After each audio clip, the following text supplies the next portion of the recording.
اللہ الرحمن الرحیم 5 جون 2020 میں رات کو 11:16 سے لے کر 6 جون 2:34 تک چاند گرہن لگنے والا ہے۔ چاند گرہن کے اسباب کیا ہیں؟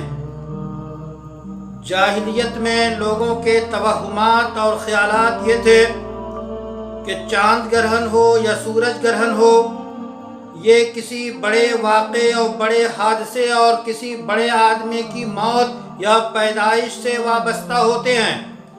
رسول اکرم صلی اللہ علیہ وسلم کے دور رسالت میں جب سورج گرہن لگا تو اس وقت آپ کے صاحبزادے ابراہیم کا انتقال ہوا تھا، تو آپ نے باقاعدہ یہ فرمایا کہ چاند گرہن کسی کی موت یا وفات سے نہیں ہوتا ہے۔ بخاری کی روایت موجود ہے۔ چاند گرہن یا سورج گرہن یہ اللہ کی نشانیوں میں سے ایک نشانی ہے۔ خود اللہ تعالیٰ کا ارشاد ہے کہ الشمس والقمر بحسبان، کہ سورج اور چاند بھی حساب کے پابند ہیں۔ تو یہ سبب ماننا کہ کسی بڑے حادثے، بڑے واقعے، کسی کی موت یا کسی وجہ سے چاند گرہن یا سورج گرہن ہوتا ہے، اس کی تردید رسول اکرم صلی اللہ علیہ وسلم نے فرما دی۔ چاند گردش کرتا ہے، سورج بھی گردش کرتا ہے اور زمین بھی گردش کرتی ہے۔ اس کے گردش کے الگ الگ طریقے ہیں۔ سائنسدانوں کے ماہرین فلکیات کی تحقیق کے مطابق جب سورج اور چاند کے بیچ میں زمین آ جاتی ہے تو چاند گرہن ہوتا ہے۔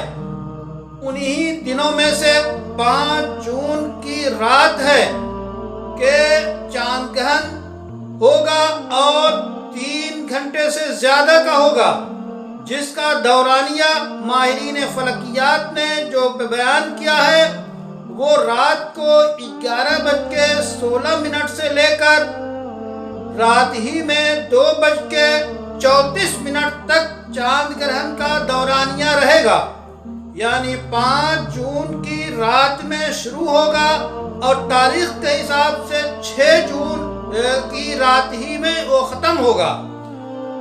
یہ تو اسباب کے بارے میں گفتگو ہوئی۔ چاند گرہن کے اثرات کیا ہوتے ہیں، اس سلسلے میں بھی بہت سی غلط فہمیاں اور توہمات ہیں۔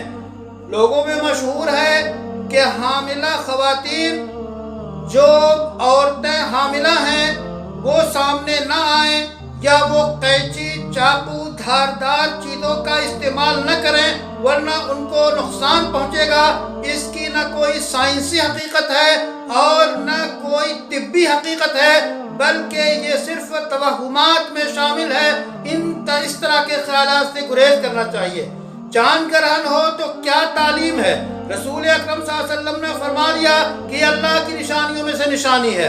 آپ کا طریقہ تھا کہ چاند گرہن یا سورج گرہن کے وقت نماز پڑھتے، توبہ استغفار کرتے اور اللہ کی جناب میں انابت کرتے۔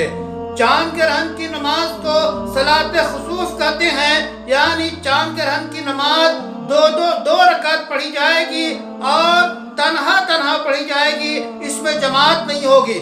تو تمام لوگوں سے یہ گزارش ہے کہ چاند گرہن کو اللہ کی بڑی ترین نشانی جو قیامت آنے والی ہے اس کی نمائندہ اور اس کی نشاندہی کرنے والی، گویا سورج گرہن ہو، چاند گرہن ہو، یہ بے نور ہو جاتے ہیں اور بے نور قیامت کے دن بھی ہو جائیں گے اور ان کی روشنی لپیٹ دی جائے گی۔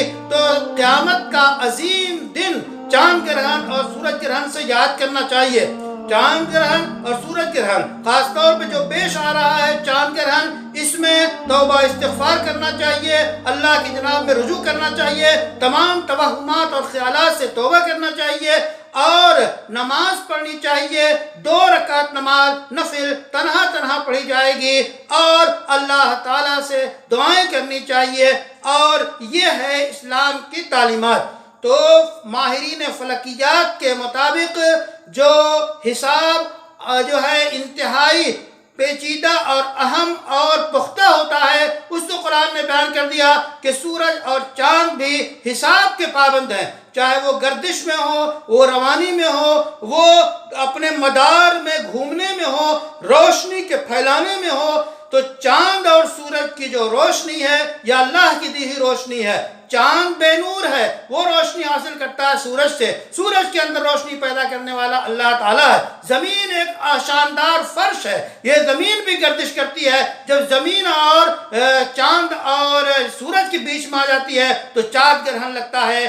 آئیے جب چاند گرہن لگے توبہ کریں، استغفار کریں، اللہ سے دعائیں کریں، 2 رکعت صلاۃ خسوف پڑھیں اور چاند گرہن کے آداب جو ہیں اس کو بجا لائیں۔ محمد ارشد فاروقی، دیوبند۔